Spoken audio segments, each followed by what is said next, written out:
Morning.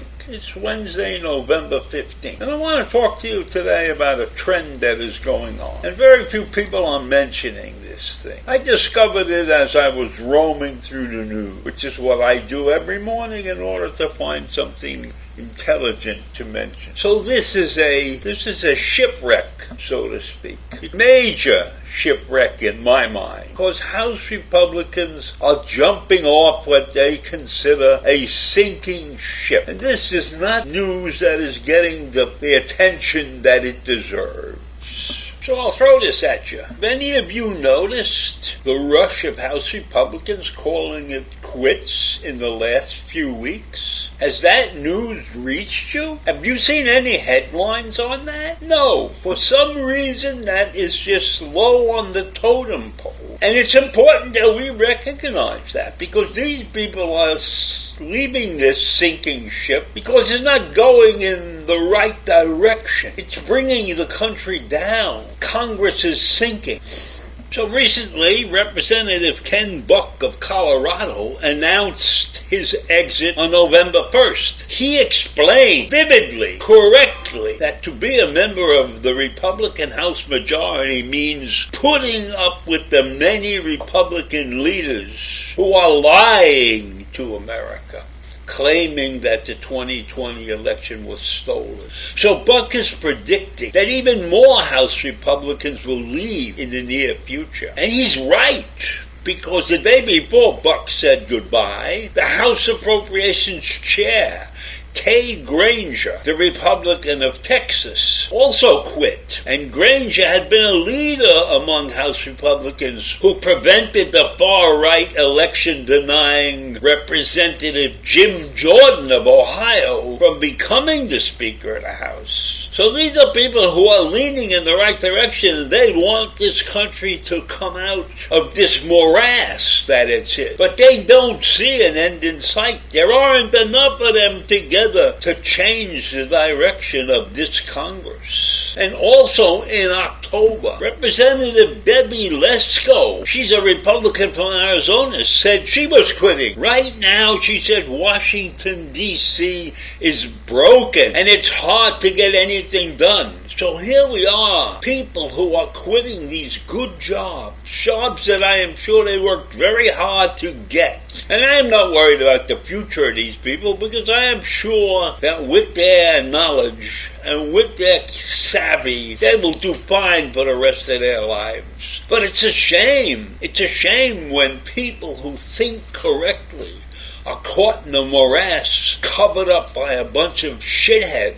And in late September, Representative Victoria Sparks from Indiana took the exit game to a new drama by threatening to leave immediately instead of waiting on a previously announced retirement. And she said the Republican House is failing the American people again. She said that in February, explaining that the House is like a theater full of actors in the circus. She summed up her distaste for this group by saying, "Our children will be ashamed of another worthless Congress." Now, I've said bad things about these people, but I'm not in the position to do what these people are doing. These people are abandoning the ship because, obviously, they take their job very seriously. And what do they really want, these people? They want the ability to compromise.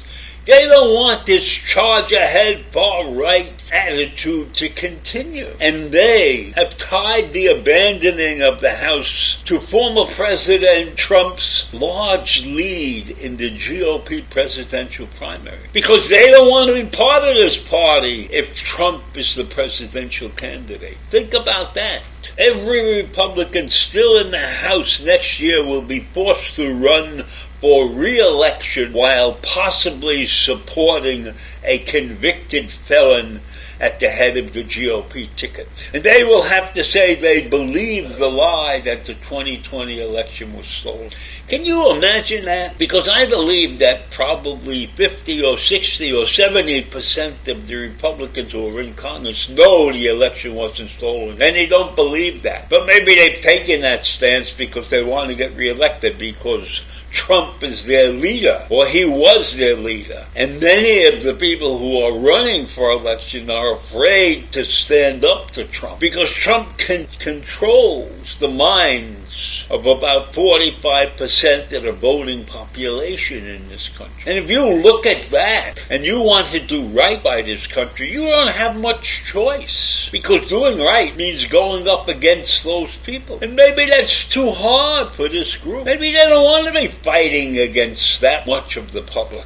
So these Republicans are trapped. Were trapped when they had to replace Speaker Kevin McCarthy. And despite the fact that the caucus was expressing disgust with the extremist Republicans who pushed out McCarthy, they replaced McCarthy with another election desire, the honorable, and I say that facetiously, Mike Johnson from Louisiana. And Nancy Pelosi recently described the House Republican caucus as wanting former President Trump as Speaker. In Johnson, she said they got their man. So is Nancy referring to the fact that having Johnson as the Speaker is like having Trump as the Speaker?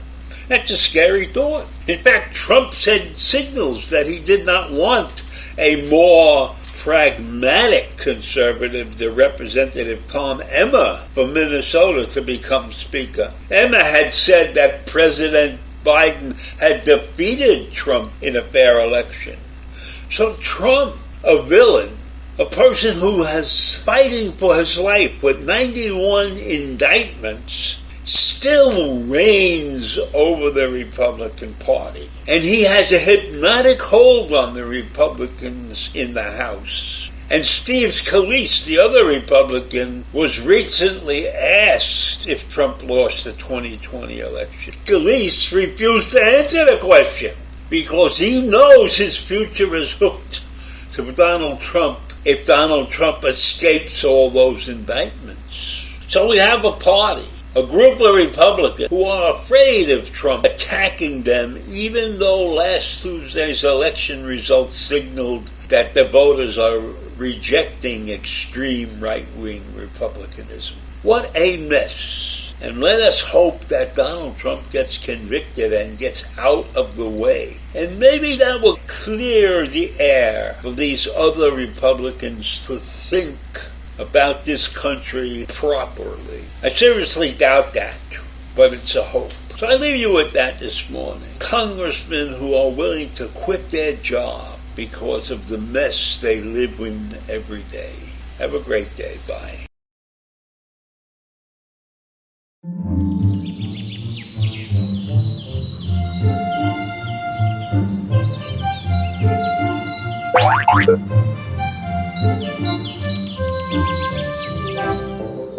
Thank you.